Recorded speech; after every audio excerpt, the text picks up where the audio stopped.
Тесланың барлығын өшіріп көрсетейін ба, или былай көрсете берейін ба? Анархан, Өшіріп көрсетіңізші соны ше, басынан. жарайды. Бәріміз.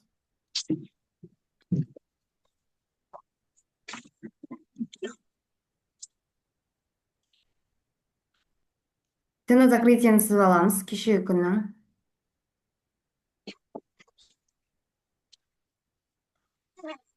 Сосын цена открытиеге өтеміз. Цена открытиеге өтіп, цена премаркетте ашылған бағаны сызып аламыз. Дәптерге жазып аламыз. ЦЗ 338,53, цена открытия 340,55 деп, иә. Содан кейін дневкаға қайтадан өтіп, маркетті глобально қарап аламыз. Қай жерде тұр? 4 сағатта уже мына жерден ашылды да, бұл жоғары қарай кетті. Мына жерден уж премаркет хайды или премаркет максимумын сызып дайындалып алсақ болады. Өйткені баға біраз алысқа кетіп қалған. Адасып кетпеу чтобы. Дневкаға өттік. Енді қараңыздар. Баға мына жерлерде жүр, иә, 348-дің аумағында жүр. Енді баға қай жаққа қарай ұмтылады, лонгқа кететін болса, бізде не переқай дневка бойынша шорт деп жазамыз, бірақ 4 сағатта не істеп тұр? Мына жердегі максимумды, ближная свечидің максимумын екінші свечи бізде алып кетіп тұр, иә. Максимумы жауып тұр, екінші свечидің максимумы бірінші свечидің максимумын алып кеткендіктен перехай лонг деп жазып аламыз. Содан кейін 1 сағаттықта да тоже перехайл болып тұр. Мына жердегі бүкіл запас кодаларды алып кетті, иә. Содан кейін дневка бойынша не перехай шорт, 4 сағат бойынша перехай лонг, 1 сағат бойынша перехай лонг. Енді қараймыз, баға мына жерде тұр, иә, примерно осы жерде тұр. Енді баға осыдан бізде сосын геп бар, гептен выше ашылса баға лонгқа кетеді деген алгоритм бар ғой, иә, кешегі сабақта түсіндіріп өттім. Иә, иә. Баға геп болып ашылған кезде, гептен выше ашылса, уже баға лонгқа барып береді деген сөз. Оны да жазып қойсақ болады, немесе есте сақтап жаттап алатын нәрсе, негізі ол жазып жаттайтын нәрсе. Енді қараңыздар, осы 348-ден выше кететін болса, егер баға ашылады деп примерно ойлап тұрамыз. Содан кейін не істейді? Баға кішкене баға жоғарыға кетеді деп отырсақ, кішкене шортын береді, иә, сосын лонгқа қарай кетеді деп ойлаймыз. Осы жерде лонгқа кететін болса, баға қай жерге дейін барады деген сұрақ болу керек бізде. Баға қай жерге дейін барады? Так, мынаны қалай өшіреміз? Баға қай жерге дейін барады деген кезде, мына жақтағы исторический бағалардың, жасыл свечилардың максимумын алып қараймыз. Максимум фитиль деп кете береміз ғой. Мына жерде мына баға тұр бізде 351-де 90 деген, 352 деп айта берейік. Осы 352 тұр. Бізде қазір 348, кішкене төменге түсіп, осы 348-ден осы 348 выше лонг деп күтіп отырамыз, иә. Осыдан жоғары қарай кетсе 351-ге барады, иә. Ал одан жоғарыға қарай кетсе, мынаның фитиліне барады. Сосын былай қарай тағы да бір қарап тексеріп аламыз, не бар екен дегендей ше. Сол кезде бізде мына жердегі мына дистрибуционный свечидің зеркалкасына барып қалуы да мүмкін деген сияқты өзіміздің анализді жасап белгілеп отырамыз, иә. Осыдан қайтуы мүмкін деген сияқты, осы зеркальныйға. Өйткені мына жерде жаңағы премаркет максимум тұр, иә. Уже баға осының зонасына кірді, мына дистрибуционный свечидің зонасына кіріп тұр. Значит, не істейді? Ол мына зеркальныйіне дейін обязательно барып береді. Ал егер баға осы премаркеттен ниже кеткенде, мына геповый зонаның ішіне кіріп, бізде мына минимумға дейін барып беретін еді, иә. Мына цз-ға дейін барып беретін еді. Енді қараңыздар, баға премаркеттің максимумнан кетті жоғарыға, осы зеркальныйға дейін өсіп берді бүгін, иә. Тура осының зеркальныйына дейін өсіп берген. Енді ол Енді бізде гепті түсіндіріп өтейін, иә, разрывпен ашылды баға бүгін, иә. Бүгін геп премаркетте де баға жоғарыдан ашылды. Содан кейін жоғарыға кетті, ол өсіп кетті. Одан кейін дневка бойынша геп ап болып өте үлкен, так 10 доллардай разницамен, 10 доллар разницамен геп ап болып ашылды. Ол келді да мына жердегі зеркальный уровень тұр ғой, мына дистрибуционный свечидің зеркальный болып есептелінеді. Негізі бұл премаркет премаркет премаркет максимумды белгілеп алдық біз, иә. Оны былай дневкамен глобально қараған кезде мына дистрибуционный свечидің максимумы болып тұр, иә. Енді бізде осы максимумға уже зеркальныйден жоғары кетті, значит обязательно 351-ге барып береді. Или осы 348-ден ниже кетсе мынаның минимумына дейін барып береді деген бізде алгоритм бар.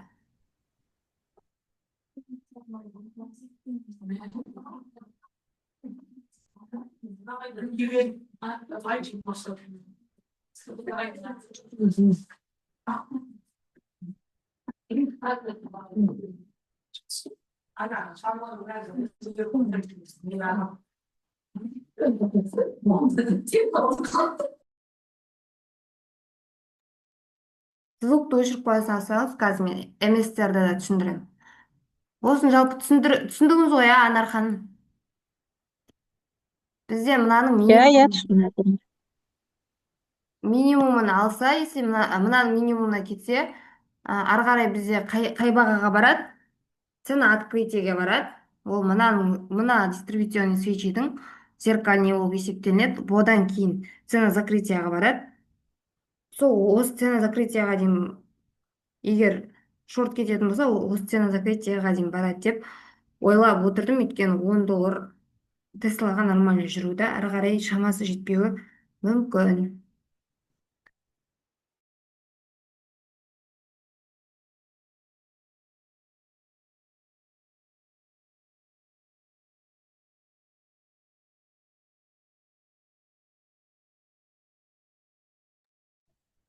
Енді кімде қандай сұрақ бар? Тағы бір кісі кірді ғой. Сұрақтарыңыз бар болса қоя алыңыздар. Қазір MS-терді түсіндіремін. Мына жерде мына дистрибуционныйдің зеркальный болып тұр, иә, осының максимумына барады деген сөз. Бұл свечидің максимумы уже мына жақтағы мына дистрибуционныйдің зеркальный деген сияқты. Зеркальный кеп деп алып кете береміз ғой. Денеден кейін фитиль деп. Солай рыноктың алгоритмін түсінуіміз керек. Енді MS-тарға жасайық, иә. Сұрақтар жоқ болса, MS-тарды бастайық. Мен бүгін MS-тарды да что-то Тесла қысылып қалады деп анализ жасадым. Но бірақ былай бір басында кірдім, ары қарай ондай қатты уақыт болмады да. Так, міне цена закрытияны сызып аламыз. Цена закрытияны сызып алдық. Осы дневкада ше, Хадия ханым, Мхм. осылай астан ұзындау фитиль шығып тұрған кезде ол подтверждение бере ма лонгқа? Береді. Бірақ бұның өзі 100% береді деп осыған сеніп қалмау керек та. Ол да кейбір кезде бермей қалатын кездер болады. Білесіздер ғой, ешқандай стратегия 100% жұмыс жасамайды. 90 ең мықты деген стратегия 90-95% жұмыс жасап береді ғой. Кейбір күндер мысалы полный дым жоқ, мысалы денесі былай осылай тұрады да, фитилі мысалы жоғарыдан болды, үлкен жоғарыда күш көп деп айтайық та, иә. Жоғарыда күш көп деп айтайық, мынау ашылды, иә, баға ашылды, мына жаққа дейін өскісі келді да, сосын бұл өсе алмады, бұны артқа қайтарып жіберді да, мына жерден келіп жауып тастады, иә. Кішкентай болып қалды. Мына жағында вообще фитиль жоқ, төменге түспеген. Бізде жоғарыда күш көп екенін біліп тұрмыз. Баға примерно төменге кетеді деп, шортқа кетеді деп ойлауымыз мүмкін, солай анализ жасауымыз мүмкін, бірақ олай болмауы да мүмкін кейбір күндерді. Бәрібір лонгқа кетіп қалатын кездер болады. Сол үшін анализге 100% сенбейміз. Жан-жақты қарап, былай рынок ашылған кезде дневканы қарап, баға қалай қарай ұмтылып бара жатқанын көріп үйренуіміз керек рынокта. Мысалы баға ашылғаннан примерно мынадан выше лонг, мысалы да, мысалы мына 348,05 деген бізде премаркет хай болды ғой, осыдан выше лонг деп қарап отырсақ, мысалы ол примерно барып жоғарыға барды да осы жерден ложный пробой жасап кетуі де мүмкін да. Сол үшін рынокта асықпау керек. Айдахандар, кім, алтынай ханымдарды білесіздер ғой, иә? Подтверждениемен кіреді, мысалы 5 минут, 2 минутты күтеді, 5 минутты күтеді, либо сол 2 минутты күтеді ғой, обязательно солай күтіп барып кіреді. Негізі ол да дұрыс, но новичоктар оны күтіп отыруға, қалай айтсам, шыдамдары жетпейді, сабырлары жетпейді, сосын минус болады, сосын психология шайқалады деген сияқты. Ал былай подтверждениемен кіріп $3 ұстап шығып кетейін десе, депозиттері аз, $3 сонша уақыт үйреніп жүр, сонша уақыт, мысалы 6,5 уақыт бөліп отырып отыр да, сол неге анализге отырып отыр, трейд жасаймын деп, сол $3 қанағат етпейді да, и содан минус болып қалады, депозитін слив қылып алады, маржин кол болады деген сияқты сондайлар болып кетуі мүмкін. Негізі сол $3 ұстаған жақсы. Мен мысалы осы $3 қашан $3 ұстап тұрақты түрде ұстайтын болдым, сол кезде менің профитім тұрақталып бастады ғой. Тұрақты түрде минусқа кетпей, плюс болды ғой. Пассивный доходқа сол кезде ғана шықтым деп айтсам болады. Так, енді МС-тар. Цена закрытиені сызып алдық. Бізге бүгін бір сигнал беріп тұр енді. Дневка не перехай лонг деп аламыз да. Не перело лонг деп аламыз. Иә, лонг, и сосын жанына жазып қоюға болады. Фитиль астынан деп ше. Астында деп, или там өздеріңізге түсінікті қылып. Астында ұзын деп па толықтырып жазамын десеңіздерде. Солай бір жазып алуға болады. Ары қарай 4 сағатқа өтеміз. О, это песня. 4 сағатқа өтіп цена открытиені сызып аламыз. Цена открытия 336,01. Бізде геп болып ашылған күні, гептен выше ашылса баға лонгқа кетеді, ал гептен ниже ашылса баға шортқа кетеді деген сөз, иә. Баға ниже ашылды, 327 деген цена закрытияға барып берді. Ниже ашылды, болды, шортқа деп күтіп отырсақ болады. Енді қараңыздар, бізде осы үлкен алгоритм бар ғой, ол өзгермейтін алгоритм да. Ол өзгермейтін алгоритмді 99% жұмыс жасап беретін стратегия ғой бұл. Бір жылына бір 5-6 рет жұмыс істемей қалатын кездер болады, бірақ ол жылына 5-6 рет деген сөз ғой, түсіндіңіздер ма? Бір жылында мысалы қанша апта бар? Ары кетсе бір аптасында, 2 аптасында осы бұл стратегия жұмыс істемей қалуы мүмкін. Бірақ осы стратегияны жақсылап жаттап алсаңыздар, мысалы геп болып ашылған күні, гептен ЦО-дан выше лонг, геп болып ашылған күні ЦО-дан ниже шорт дегенді жақсылап жаттап алыңыздар. Сол бойынша ол барса бара берсін да, мысалы төменнен ашылды, бір қалай түсіндірсем, жаңалық шықты деп айтайық, например. Жаңалық шықты да, ол жоғарыға төменнен ашылды, сөйтіп ол кішкене төменге жүрді да, сосын қайттан лонгқа кетіп қалды, и былай баратын жеріне қайттан барды, былай барды деп айтайық, бірақ ол бәрібір төменге жүріп береді, иә. Бірақ уже сіздерде, бірақ мына жерден кірдіңіздер, сіздер мына кішкене шортқа жүргенде мына жерге кірдіңіздер, бірақ мына жерде сіздер уже $1,5, $2 ары кетсе да стоп-лоссты қойып қоюларыңыз керек. Сосын ары қарай бағаны бақылайсыздар ғой.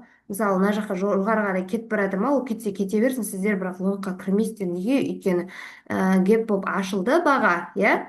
Сосын одан ниже ашылды баға, ол обязательно шортқа барып береді. Ол лонгқа барса бара берсін, ол лонгты үміттенбеңіздер сіздер, иә.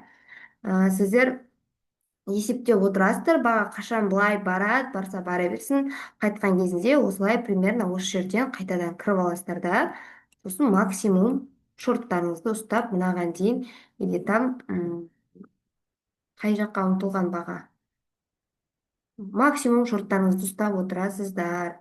бірақ стоп лосста обязательно қойыңыздар, иә. Өйткені мысалы кейбір кезде кетіп қалатын жағдай болса, былай жоғарыға қарап кететін болса, уже мына жақта кеп бар болса, или мына зеркальный уровеньнің астында тұр ғой, мына зеркальныйдың үстіне шығып кетуі де мүмкін мына жаққа дейін, иә. 341-ге барып қайтуы мүмкін да, 341-ге барып мына цена 327-ге келуі мүмкін. Сен уже 341-ге еместер, тем более несі жоғары ғой. А, так, спред па жоғары болады да, и сосын ол сіздердің депозиттеріңіз жетпей қалуы мүмкін деген сияқты, иә, сәл көп ұтып алсаңыздар. Сондықтан да 1,5-2 долларға обязательно стоп қойыңыздар да, и сосын лонгқа кетіп бара жатса, лонгтан үміттенбей ақ сол бағаның қайтуын күтіп кішкене отырыңыздар. Лонгқа кетіп бара жатқан кезде де ой бәрібір қайтады деген сияқты болып отыра беруге болмайды да. Ары қарай да мысалы мынаған кетіп қалды баға жаңағы шығып, например, да, бұл уже мына жақтағы зеркальныйды алып кететін болса, мына жердегі зеркальныйды алып кетсе, ол мына жаққа кетіп қалуы да мүмкін да, түсіндіңіздер ма? Сол үшін де бәрібір сол стоп лосспен жұмыс жасау керек. Өйткені ең мықты деген профтрейдерлердің өзі обязательно стоп қояды. Ол стопсыз депозитті қорғай алмайсыздар. Трейдингте ең маңыздысы ол ақша табу емес, депозитті қорғау, самое главное, иә. Ақша табудан да бірінші тұратын нәрсе ол депозитті қорғап қалу. Сол үшін психологияны шайқап алмау үшін стоп лоссты қойып отырыңыздар. Так, екі уровеньға қоймай, қазір сіздерге тағы да түсіндіремін. Так, енді баға цена закрытиеге келді дейік, иә. 327, 336, 10 доллар, почти 9 доллар, 10 доллар. Ортада бізде уровень сызып аламыз, иә. Баға мысалы мына жақта қараймыз, историяға өтеміз, яғни сол жаққа қарай өтеміз, ал оң жақта болашақ бағалар болады, сондықтан сол жақтан бағаларды іздейміз. Баға 330-ға келеді, 336-дан ниже 330-ға келеді деген сияқты, иә. 336-ны алса 327, 30-ды алса 327 деген баға бар. Цена закрытиені алса мынаның фитилі бар, или тағы да қараймыз. Тағы қандай уровень бар, зеркальный бар ма, геп бар ма деген сияқты былай историяға өтіп қараған кезде мынаның минимумына, на свечидің минимумына келіп тіреліп тұр. Осының зеркальныйнен қайтып кетуі де мүмкін, мысалы, да, уже мынауды нормально үлкен свечи негізі. Осыны зеркальныйын деп белгілеп қоямыз. Take profit ретінде. Қараңыздар, енді мына 327-ні алған, 321-ді белгілеп қойдық, иә. Одан бұрын 324-ті белгілесек болады екен. Мына жерде 324 деген баға бар. Осыны мына жерде тем более кеп бар. Цена закрытияға егер барса, осыны истине правый жасап кетсе, ол 324-ке келеді. Бұл мынаны 330-ды истине правый жасады ма? Сосын мына жерде 328 деген баға бар. Осы 328 исторический кеп белгілеп аласыздар. Или есте сақтап тұрасыздар. Белгілеп алған жақсы ғой енді. Сосын 328 дегенді белгілеп қоясыздар да, болды. Осыны истине правый жасады ма? Мына цена закрытиені истине правый жасады ма? Болды, 324-ке кетіп береді деп күтсеңіздер болады. 324, сосын мынаның зеркальныйына кетіп берген баға. Былай, мына жақтар ландшафтпен қарап ше. Рынокты солай түсіну керек. Ландшафт режиміне қойып қарайсыздар, иә. Экстремумдарды, максимум, минимумдардың барлығын белгілеп аласыздар. Тек қандай сұрақ бар? Мына жерде мына көп тұстар ғой, цена закрытия ниже кетті. История бойынша жаңа қызыл свечидің максимумы, мына зеркальный, мына минимум тұр. Мына минимумды былай қояйық.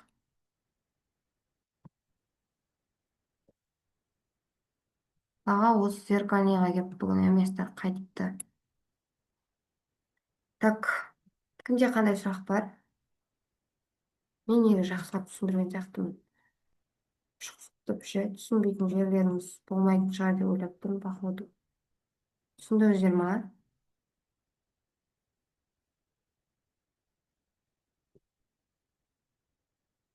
Біз мына жерде $3 негізі қанағат етіп шығып кеттік уже, болды, мынау лобқа кете ма, шортқа дальше кете бере ма, былай сол негізі $3 ұстап шығып кетуіміз керек. Мен бүгін эмбестарға плюсқа шықтым, осы сызыға дейін ұстап. Мына жерде кішкене психологияны кішкене қысты, мынау жоғарыға кетті, мынау все равно құлайтын шығар деп анализіме сеніп до конца отырдым. Мен сен закрытиеға дейін ұстадым да. Сонымен қанағат деп жауып алдым. Одан кейін дальше құлады ол. Мен оны ары қарай қараған жоқпын. Тесланы бумен жауып қойдым ғой. Вот. Тесланы бумен жауып тастадым. Так, кімде қандай сұрақтар бар? Хадия ханым, бұл деген не осы? Бұл деген без убыток қой. Ешқандай минусқа да кетпей, плюсқа да шықпай, бұл деген без убыток. Оны қалай қояды сонда? Осыны Кірген түсінбей бағаңызға кеткенмін, қойып бұл қоясыз деген. ғой. Кірген бағаңызға қойып қоясыз. Қай жерден кіресіз, сол Кірген бағаға бағаға. стоп Мгм. лоссты қойып қоясыз ғой. М.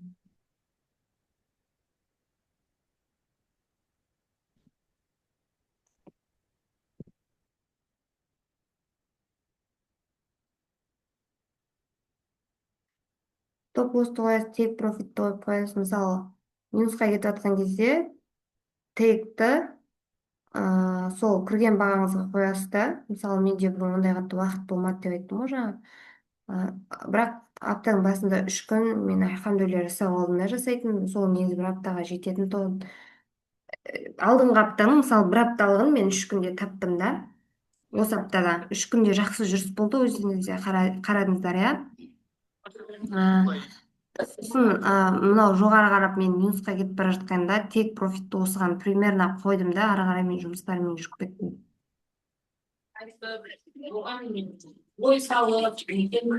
Жұмыстарыммен болғанда үйде күйеуім жұмыстан қолын алып кеткен екен, сонымен аптекаға кетіп қалдым ғой. Хадия ханым, саламатсыз ба? Саламатсыз ба? Мен алтыннан кейін ше мына вообще неге ана премаркет дегенге ана уақыттарында не қыла алмай жатырмын, үйрене алмай жатырмын ше. Соны бір көрсетіп жіберіңізші, міне 1,5-да анау не істеді деп, ашылды деп. Кім, Аяжан ханымсыз ғой да? Мерекемін ғой мен дейтін. Иә, иә. Не дедіңіз сұрақты? 4 сағат пен 1 сағат ішінде жібердіңіз ба? Иә, сол ана премаркет деген мен алтынмен істедім да ана вообще жасап көрген жоқпын ше акциямен. И сосын никак ете алмай жатырмын вообще. Қараңыз, иә. Міне баға Мгм. ана жерде премаркетте сағат обед 1 болды, баға ашылды, иә. Астында 8 болып тұр да, неге? 8? Или 8 деп тұрғандағысы ма? 8 мынау 4 ма? сағатпен тұр. 4 сағатпен тұр, аха. Мынау ма? Жоқ, ана ненің свечаның үстіне алып барған кезде. Мынаның үстіне алып барған кезде ма? Иә. Сағат 8 деп тұр ма? Асты 8. Оған қарамайсыздар, ол дейтін мына вебулда жаңағы Қазақстан уақыты жоқ. Ой, мен соны ұйқастыра алмай жүрмін ғой, соның дейтін, онда басын дейтін. Трейдинг вьюда бар ғой, Қазақстан уақыты жаңағы +5 деген Иә, астана деген бар ғой. соны үйренгенбіз ғой, иә. Иә, вебулда ол жоқ, Қазақстан уақыты жоқ. Сол үшін примерно уақытты қоя бересіздер ғой. +5-ке жақын 5,5 ба тұрған сияқты, 5,5-да тұрған сияқты. Индияның уақытымен примерно. Бұған қарамайсыздар, астында уақытқа қарамаңыздар, иә. Тек датасы дұрыс Аха. тұрады, сағаты дұрыс емес бұның. Тек Мынау свечкаға қарай бересіздер ғой. Сағат баста обедте 1 болды. Премаркеттің уақыты бізде ашылды. Иә. Мгм. Сосын Иә. ол мына бірінші свечке бізде 4 сағат бойы жүрді. 4 сағат жүрді, иә. Сағат Аха.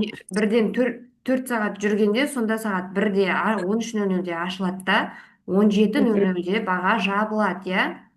Аха. Сосын оны 17:00-де ашылды, екінші свечи бізде 17-де ашылды да, 6:30-да 18:30-ға дейін, жабылды. иә, 18:30-ға Аха. дейін 1,5 сағат баға Жүреді, аха. қозғалды, иә. Мгм. Мынау 1,5 сағат жүреді. Сосын премаркетте сондықтан мысалы 4 сағаттың жүрісі енді маңызды, бірақ 1 сағат сияқты маңызды емес. 1 сағат сияқты былай 1 сағат анық көрсетеді. Еще 1 сағаттың каждый свечада бір сағат, ең соңғысында жарты сағат тұрады, иә, 30 минут. иә. Сол үшін бір Мгм. сағатқа көбірек баса назар аударасыздар, иә. Мгм. Мысалы мына жерде баға, мына жерде бәрін өшірейін. Баға не істеп тұр? Сіз алдында перехай деген бар ма еді, жоқ па еді? Перехай, перелог. Алтында негізі онымен не істеген жоқпыз біз. Негізі қарайды, иә, кімдер Исхат мырзалар барлығы соны айтады негізі. М. Мына жерде баға не болып тұр? Бізге премаркет не айтқысы Не келіп перех болып тұр, иә? иә, мына жерде свечки мысалы мына жақта фитиль үлкен болып тұр, иә, уже баға жоғарыға кеткісі келіп тұр мына жақта, бірақ күш көп, иә, сатушылар көп болғаннан кейін баға құлап кетті, иә. Сондықтан осы жерге Мгм. қысылып жабылып қалды. Сөйтіп бізде уже Иә. шортқа кетемін деген сияқты бізде бір сигнал бар, ол бар, иә. Баға мына Аха. одан жабылып, примерно оның астынан ашыламын деп тұр. Цена геппен ашылған, геп не екенін білесіз ғой, иә. Геппен Иә, ашылған білемін. күні баға, Мгм. акцияда алгоритм бар, геппен ашылған күні ниже ашылса шорт кетеді, выше ашылса геп СО-дан Мгм. баға выше ашылса баға лонгқа қарай кетеді. Мгм. Оны түсіндіңіз, иә? Енді Оны астынан түсіндім. астынан бізде мына жаққа келіп қысылып жабылды да баға что-то Иә. ның астынан ашыламын, баға құлайын деп айтып тұр бізге, премаркет солай айтып тұр бізге. Мгм. Енді 1 сағатты түсіндірейін. 1 сағатты түсіндірейін. Мгм. 1 сағатқа өттік. Енді мына жерде премаркеттің хай бағасын сызып аламыз, иә? Так, Аха. премаркет хайды сызып аламыз. Максимум премаркет максимумы, мына жерде фитиль бар болса хайы деп не істейміз ғой. Мынау қазір премаркеттің хайын алып тұрмын мен. Осы баға премаркет хайға дейін мысалы көтеріліп беруі мүмкін. Осы жерге барып жаңағы өскісі келуі мүмкін да баға, ол бірақ осы жерден құлауы мүмкін да. Бірақ біз не істейміз, жаңа айтып өттім, баға кішкене құлады да, құлаған кезде біз шортқа ашық қалсақ, иә, құлап бара жатқан кезде шортқа ашық қалдық, бірақ ол ары қарай құлағысы келмей, маркет өскісі келіп мына премаркетке тиіп барып құлауы мүмкін да. Сіздер мына жерде Мгм. шорт ашық қойдыңыздар, баға былай жоғары қарап кетіп бара жатыр, мына оға тиіп или болмаса мынаған тиіп барып импульспен құлағысы келіп тұр, но не істеп тұр, сіздер шортқа кіріп кеттіңіздер, сосын уже сіздер минуста отырсыздар, иә, примерно минуста отырсыздар, бірақ сол кезде сіздер уже бәрібір жаңағы геп болып ашылды бүгін, СО-дан ниже ашылып тұр баға, тем более ол бәрібір шортқа кетеді ғой деп жаппай соны күтіп отыруға болмайды, иә. Уже мынаны алып кетті. Алып кеткен жағдайда, мысалы осы жерге баға жеткен жағдайда жаңалық шығып қалып, баға былай жоғарыға сәл кетіп қалып, солай болған кезде уже мына жақта дневкамен қараған кезде мына жақтағы бағаларда мысалы мына жерде геп болып или там мына зеркальныйден выше кетіп қалып ше, мына жерде Мгм. зеркальный баға бар деп алайық та. Осы жерде зеркальный баға бар деп алайық. Мына жерде зеркальный баға бар деп алайық. Осының уже зонасынан былай пробой жасап кетсе да, жаңалықтың әсерінен деген сияқты. Сіздер отыра бермейсіздер ғой, сіздердің маржин кол болып қалуы мүмкін деген сияқты.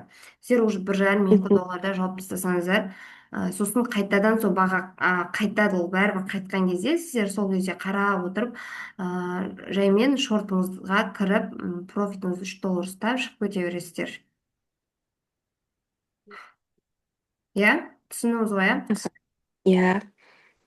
Қазір 1 сағатты тағы да жалғастырайын.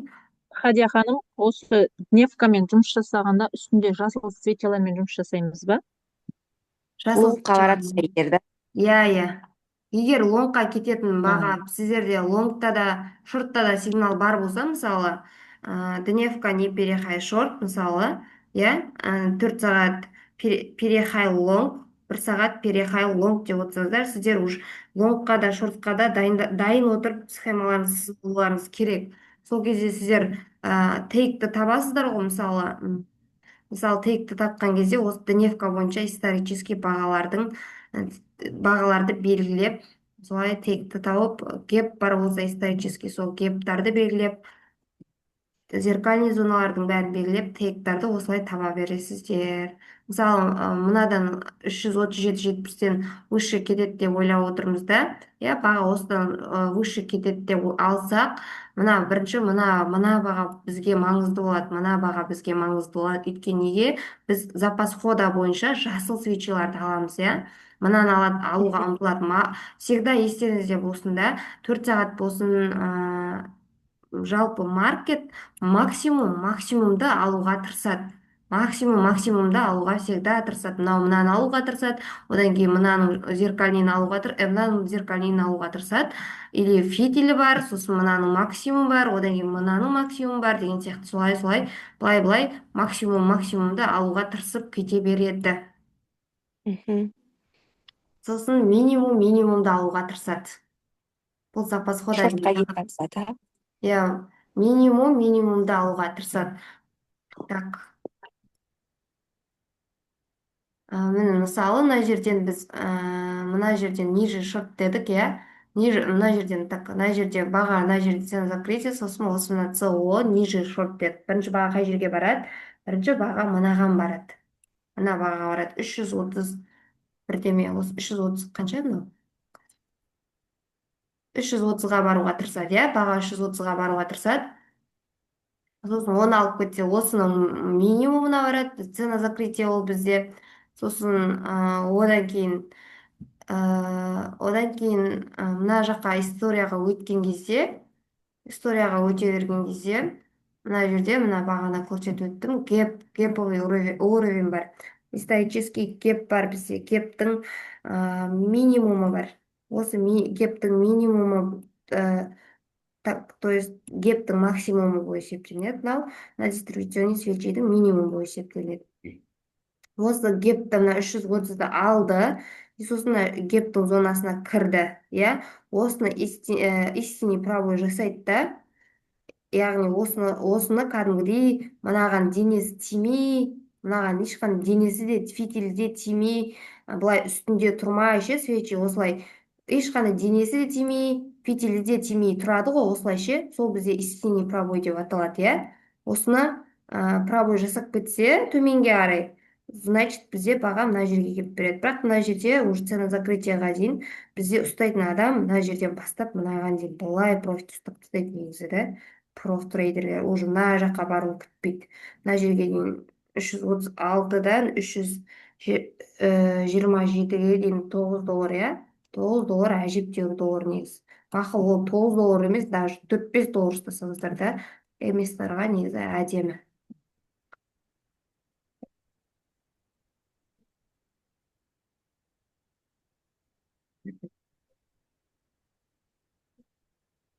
Тағы не айтайын? Негізі практикада разбор болмау керек. Разборды мен өздеріңізге былай жеке салып каналға жіберуім керек еді, бірақ сіздер сабақ тапсырмайсыздар ғой. Мысалы сіздер кеше күнді өздеріңіздің анализдеріңіз бойынша маған тапсыруларыңыз керек, практикада солай болу керек. Или там бүгін күні жасап демомен болсын хотя бы шұғылданып, сіздер мен мына жерде былай аштым, мына жерде былай деп ойладым да, былай аштым, мына позицияны деп аштым деп айтуларыңыз керек еді негізі практикада, бірақ ешкім сабақ жібермейді. Сабақ ешкім неге WhatsApp чатқа жібермейді, практикада ешкім тапсырмай жатыр. Алдында да мен біраз... атса жайлап қозғалады ма сонда, алтын сияқты зырылдамай? Иә. Алтын сияқты емес, Валентин төмен ғой. Зато қай жерден қалай қарай кетіп бара жатқанын білесің да, иә. Иә, қарасын, иә. Қай жерден қайтатынын білесің примерно да. И қай зонаға кірсе, қай зонаға дейін обязательно барып беру керек екенін білесің, иә. Мысалы мынаған кірді, мына кептің уровені ол мынаған дейін барып береді деген сияқты. Сондай нәрселерді біліп отырасың алтында, білмеймін енді профтар білмесе енді мен ондай қатты алтынды білмеймін. алтында кейде бағынбай кетеді ғой, дым бар ғой. Кейде бір Манипуляция. түсте отырады да, бір уақыт вообще даже дым-дым. М. Алтын новичоктарға алтын қиыншы. Мен баяғыда ең басында бастаған кезде алтынмен бастаған, бірақ кейін форекс Да. ол халал емес дегеннен кейін барып акцияға өттім. И акция ұнады, жалпы жақсы. Сосын акцияға жақсыз ба, соны не істеу керек, тіркеу керек па? Не Мен зат? метамен сосын робофорекс отырмын. Капитал комды айтасыз ба? Я капитал ба, соны тіркеу керек па? Иә, сізде деген онда мен Мереке ханымсыз ғой, да? Иә. Базовый сабақ жіберейін сізге капитал комға жаңа вебулға регистрация жасау бар ғой. Базовый сабақтары. Сіз база бар дегенсіз мен жібермедім ғой. Менде жоқ, акцияда вообще жоқ қой. Мен тек немен алтынмен ғана істедім, трейдинг вьюмен, сосын робофорекс и метамен істеймін. Мгм.